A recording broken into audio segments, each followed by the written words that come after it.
کا پتہ کرنا پڑے گا ان کو. اچھا دوسرا پنجاب میں بڑی انٹرسٹنگ بات ہے. پنجاب میں آپ نے دیکھا ہوگا, آپ کو یاد ہوگا, میڈیا نے کوئی مطلب 8 دن تو کم از کم انہوں نے وہ چلایا, آزاد امیدواران کی تعداد پنجاب میں 135 ہے کہ 137 ہے, انہوں نے یہ چلایا. کئی دفعہ تو وہ کہتے تھے نون لیگ سے بھی زیادہ ممبر ہیں ان کے پاس. اور سنی اتحاد کونسل نے خود جو جمع کرایا ہے, ایفیڈیوٹ جمع کرایا ہے, جو ان کا ریکارڈ سامنے آیا ہے, اس کے مطابق پنجاب اسمبلی میں صرف ان کی تعداد 107 ہے.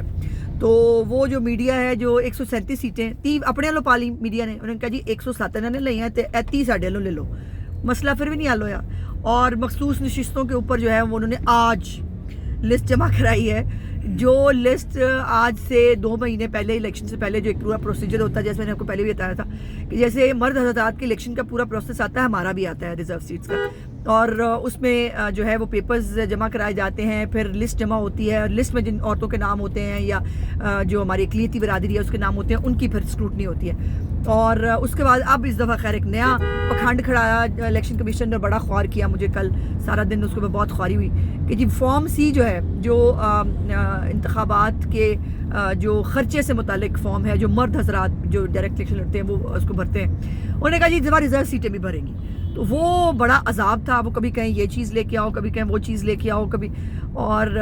کل ہماری پارلیمنٹری پارٹی تھی, وہاں مصروفیت تھی, ادھر سے میرا ایک فون کان لگا ہوا تھا, اب یہ نہیں مل رہا, اب یہ دے دیں. اب وہ الیکشن کمیشن میں میرا بھائی گیا ہوا تھا, وہ کہہ رہا تھا اب وہ یہ مانگ رہے ہیں. تو ایک عذاب کا سما تھا, بہرحال ہو گیا, وہ ہم نے جمع کرا دیا. تو انہوں نے وہ بھی جمع ظاہر نہیں کرایا, کوئی پروسیس فالو نہیں کیا, لیکن وہ اپنے آپ کو نا قانون سے اوپر سمجھتے ہیں. ان کا خیال یہ ہے کہ ان کا جب دل چاہے گا وہ نواں الیکشن شیڈول نکال لیں گے. وہ دیکھیں نا ان کے ممبر انہوں نے اپنی مرضی سے 180 رکھے ہوئے ہیں جی, تو لسٹ بھی وہ کسی وقت جمع کرا سکتے ہیں. مطلب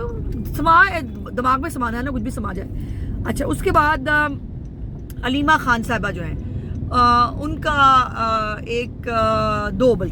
ان کے ویڈیو کلپس ہیں جس پر مجھے بات کرنی ہے. ایک تو انہوں نے آج بد زبانی کی ہے مریم نواز صاحبہ کے بارے میں, اور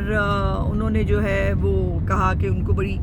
وہ مریم نواز کی جگہ ہوتی تو ان کو جو ہے وہ بڑی شرم آتی, غالباً یہ کہا انہوں نے. پہلی تو بات یہ کہ مریم نواز کی جگہ آپ کیسے ہو سکتی ہیں, آپ کی مطلب آپ کہاں, مریم نواز کہاں, اور آپ جو ہے وہ شرم کا آپ کے خاندان سے کوئی تعلق ہی نہیں ہے. آپ خامخواہ مطلب شرمندہ ہونا ہے تو اپنے بھائی کے کرتوتوں پہ ہونا, شرمندہ ہونا ہے اپنی سلائی مشینوں کی کمائی پہ شرمندہ ہو. اور اگر آپ کو بہت شرم اگر آئی جائے, جس کا امکان بہت کم ہے, اور آپ کو شرمندگی ہونی ہے, تو اپنی بھابھی جان کے جو اعمال ہیں ان کے اوپر شرمندہ ہوں, اپنے بھائی کی چوری چکاری پہ شرمندہ ہوں, اپنی سلائی مشینوں کی جو کمائی سے جس سے سلائی مشینوں کے نام پہ جو آپ نے منی لانڈرنگ کی ہے, جو زکوٰۃ اور خیرات کا پیسہ آپ نے کھایا, آپ کو اس پہ شرمندہ ہونا چاہیے, بلکہ شرمندہ ہو کے ڈوب مرنا چاہیے.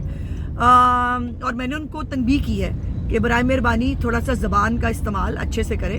ادروائز پھر ہمیں جواب دینا آتا ہے, اور پھر جب ہم نے جواب دینا ہے تو پھر آپ نے عورت کارڈ لے کے نہیں نکل آنا. اور مناسب بھی نہیں لگتا کہ ایک خاتون دوسرے کے بارے میں جو ہے وہ گفتگو کرے, پھر مجھے جواب دینا پڑے گا, اور میرا جواب آپ کو پتہ ہے کہ بڑا تلخ ہوتا ہے, پھر اس کی چیخیں بہت نکلتی ہیں جب میں جواب دیتی ہوں. تو میں نے ان کو آج پہلی اور آخری جو ہے وہ مشورہ دیا ہے, انہوں نے مان لیا, ٹھیک ہے, نہیں مانا تو پھر ہم تو ہیں ہی ہیں جی, ہم تو ہیں ہی ہیں. اچھا جو آخری بات بڑی سینسٹیو بات ہے, جو نہیں پہلے علیمہ باجی کا ایک اور بھی کارنامہ ہے, اور وہ کارنامہ ہے کہ آج وہ ایک یوٹیوبر ہی تھا, غالباً صحافی تھا, کون تھا, اس کے گلے پڑ گئی, اور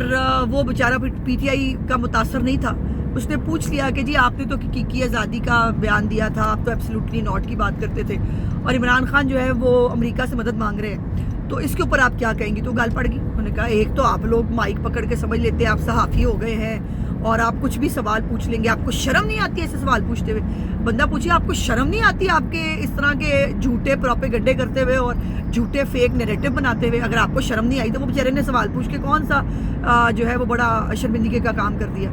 بہرحال ایک میں نتیجے پہ پہنچی ہوں کہ یہ جو بدتمیزی کا عنصر ہے نا, یہ اللہ کے فضل سے خاندانی پرابلم ہے. یہ کوئی ہم ایویں سمجھتے تھے عمران خان بدتمیز ہے, پورا ٹبر ہی بدتمیز ہے, اور یہ بدتمیزی جو ہے وہ پتہ نہیں اب ان کو کہاں سے ملی ہے, ددیال سے آئی ہے, ننیال سے آئی ہے, جہاں سے بھی آئی ہے. بہرحال یہ خاندانی پرابلم ہے, اور یہ خاندانی مسئلہ ہے ان بیچاروں کا, اس کا کوئی علاج نہیں ہے. اور ویسے حیرت یہ ہے کہ جس کا بھائی جو ہے وہ 3 کیسوں کے اندر سزا یافتہ ہو، جس کے اندر عدت میں نکاح والا کیس بھی ہو، جس کے اندر منی لانڈرنگ کرنے کا اور توشہ خانہ بیچ کے کھانے کا الزام بھی ہو، جس کے اندر سائفر سے کھیلنے کا بھی جو ہے وہ ہو، لیکن وہ ان کے نا فرونیت کا اور ان کے تکبر کا عالم دیکھنے والا ہرے کچھ ہوں باجی تے کی ہوں حالت جی زکات کھا کے سلائی مشینوں کے نال انی ترقی کی، اگر سچی مچی کی کوئی ترقی ہوتی تو پتہ نہیں محترمہ کا کیا عالم ہوتا۔ دوسری جو سینسٹیو بات ہے جس میں تھوڑا بات کرنا چاہتی ہوں بیکاز ایک بہت سینسٹیو ٹاپک ہے، وہ قاضی فاضل عیسیٰ صاحب کے خلاف جو ہے وہ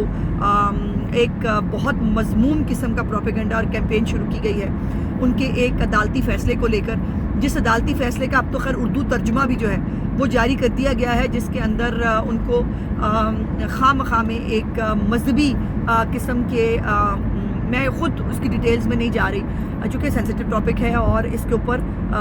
کوئی بھی بات کرنے سے پہلے 100 دفعہ سوچنا چاہیے، چونکہ ہمارا ملک جو ہے بڑا سینسٹائزڈ ہوتا ہے ان معاملات کے اندر، اور جہاں پہ قادیانت کی بات آ جائے، جہاں پہ ختم نبوت صلی اللہ علیہ وسلم کی بات آ جائے، وہاں پر ہر جو مسلمان ہے وہ جذباتی بھی ہوتا ہے، اور بہت سارے ایونٹس ہم دیکھ چکے ہیں۔ آپ کو یاد ہے کہ سلمان تاثیر جو ہیں ان کو جو ہے وہ گولی مار دی گئی تھی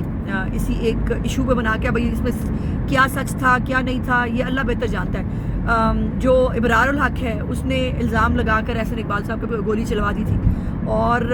یہ اس ملک میں آگ لگانے کے لیے اتنی سی چنگاری کافی ہوتی ہے، خاص طور پر جب ختم نبوت صلی اللہ علیہ وسلم کی بات ہے، چونکہ ہر بندہ ہر مسلمان اس پہ جذباتی ہوتا ہے۔ تو یہ میں سمجھتی ہوں کہ قاضی فاضل عیسیٰ صاحب کے اوپر جو الیکشن میں جو ان کو سپورٹ نہیں کیا گیا، جو وہ چاہتے ہوئے بھی بار بار وہ ان سے ثبوت مانگتے رہے کہ کوئی ایک ثبوت دے دو تاکہ میں تمہارے الیکشن کو جسٹیفائی کر دوں، یہ ثبوت نہیں دے سکے، بلکہ ماننا کورٹ کے اندر کہ جی ہم الیکشن نہیں ٹھیک کرا سکے، اس کے اوپر اب جو ہے وہ بدلہ لیا جا رہا ہے شاید، اور اس کے اندر عمران خان کے ٹائیگر صافی جو ہیں وہ بہت آگے ہیں، عمران ریاض ہیں، اسد طور ہے، صدیق جان ہے، ان سب نے اور ان کے پورے جو پروپیگنڈا سیل ہے اس نے اس کے اوپر بہت پروپیگنڈا 2 دن سے شروع کیا ہوا ہے، اور اس کے اوپر باقاعدہ اب ایک GIT بن گئی ہے کل، اور اس GIT نے اس کے اوپر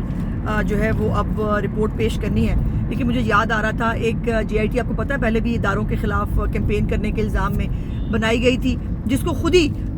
قاضی فاضل عیسیٰ صاحب نے جو ہے وہ ختم کر دیا تھا۔ اس وقت بھی ان کو نوٹسز گئے ہوئے تھے عمران ریاض کو اور ان سب کو، لیکن قاضی فاضل عیسیٰ صاحب کو شاید پتہ نہیں تھا کہ جس پہ احسان کرو اس کے شر سے ڈرو، تو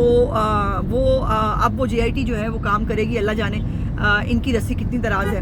اور ویسے تو عمران ریاض، اسد طور کو جب تک میں آپ سے بات کر رہی ہوں ان کے نوٹسز جاری ہو گئے ہیں اس GIT کی طرف سے، صدیق جان کے بھی ہو جائیں گے، بچے گا وہ بھی نہیں، لیکن اور ایک شاید آج گرفتاری بھی ہو گئی ہے پنڈی میں، کوئی عبدالواسع نام کے کوئی شخص ہے جس نے یہ شروع کیا تھا، اور اس کی گرفتاری بھی ہو گئی ہے۔ سو دیکھتے ہیں کہ آنے والے وقت میں کیا ہوتا ہے، لیکن خدا کا واسطہ ہے اس ملک کے اندر یہ مذہبی کارڈ بیچنا، یہ اسلامی ٹچ دینا، یہ ختم نبوت صلی اللہ علیہ وسلم کے جو ایک سینسٹیو ٹاپک ہے اس کو استعمال کر کے کسی کی زندگی کے ساتھ کھیلنا، کسی کی ریپوٹیشن کے ساتھ کھیلنا، یہ بند ہونا چاہیے، اور یہ جو ہے اس سے بہت سارا ملک میں آگ اور فتنے کی جو ہے وہ آگ لگ سکتی ہے، اور یہ جو لوگ ہیں جو اس کو استعمال کر رہے ہیں، جو اس